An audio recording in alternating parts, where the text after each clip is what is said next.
বিয়ের আগে শুনেছিলাম বর আসলে বরের মুখ দেখতে নেই, কিন্তু আমি তো সেই কখন থেকে সাজুগুজু করে বসেছিলাম।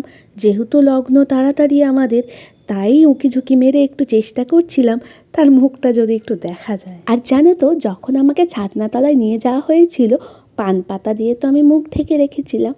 তার মধ্যে থেকেই একজন বলছে, এই মুখ দেখবি না কিন্তু, মুখ দেখবি না কিন্তু। এটা কোনো কথা? মনে মনে এটাই ভাবছিলাম, 5 বছর ধরে ওয়েট করে আছি এই দিনটা দেখার জন্য, আর আমি তার মুখ দেখবো না?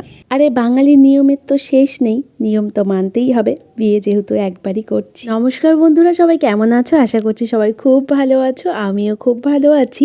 আমার নতুন একটা ব্লগে তোমাদের অনেক ভালোবাসা জানাচ্ছি। এই দেখো না, বিয়ে 9 মাস হয়ে গেছে, এখনো অবধি আমি ভিডিও আপলোড করে উঠতে পারলাম না। আসলে কি বলো তো, বিয়ের পর এখানে যাওয়া ওখানে যাওয়া, ঘুরতে যাওয়া, এই নিয়ে না আর সময়ই হয়ে ওঠেনি।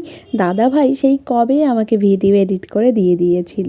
আচ্ছা, শুধু ভিডিও দেখে গেলে হবে না, বিয়ের সাজে আমাকে কেমন লাগছিল অবশ্যই জানিও কিন্তু। ওং শ্রী বিষ্ণু, ওং শ্রী বিষ্ণু। প্রত্যেকটা মেয়ের শখ থাকে সাজুগুজু করে ওই সিংহাসনটায় অনেকক্ষণ ধরে বসে বেশ সুন্দর সুন্দর ছবি তুলবে অনেক আত্মীয় স্বজনদের সাথে আর গেস্ট যারা আসে তাদের সাথে। কিন্তু জানো তো, আমার সেটা হয়নি। ওই 8টার আগে যারা যারা এসেছিল তাদের সাথে একটু কথাবার্তা বলা, আর সবাই তো জিজ্ঞাসা করতেই আছে বর কোথায়, বর কোথায়। আসলে বর তখন চলে গেছিল পোশাক বদল করতে। গোধূলি লগ্নে বিয়ে থাকলে এত তাড়াহুড়ো করে সব কিছু যে হয়ে যাবে বুঝতেই পারিনি। অনেকের বিয়ে দেখেছি ওই 12টা 1টা 2টো অবধি বেশ বসে বসে ছাদনাতলায় বিয়ে করতে। আসলে আমার বাড়ির লোক বলেছিল, যখন তুই বিয়ে করতে বসবি অত রাতে একটা মানুষজনও থাকবে না, সবাই খেয়ে দিয়ে বাড়ি চলে যাবে, তোকে একা একা বিয়ে করতে হবে। সেই সব শুনেই বরমশাই বলল, না না, তাহলে গোধূলি লগ্নেই আমরা বিয়ে করব। এই দেখো না, ছাদনাতলায় আসতে না আসতেই কত মানুষ দাঁড়িয়ে আছে, বসে আছে বিয়ে দেখার জন্য।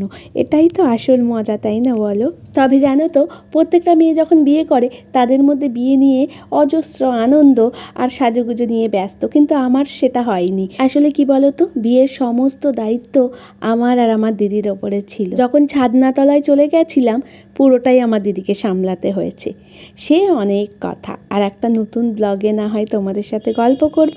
ভিডিওটা কেমন লাগলো অবশ্যই জানিও কিন্তু। চলো, টাটা।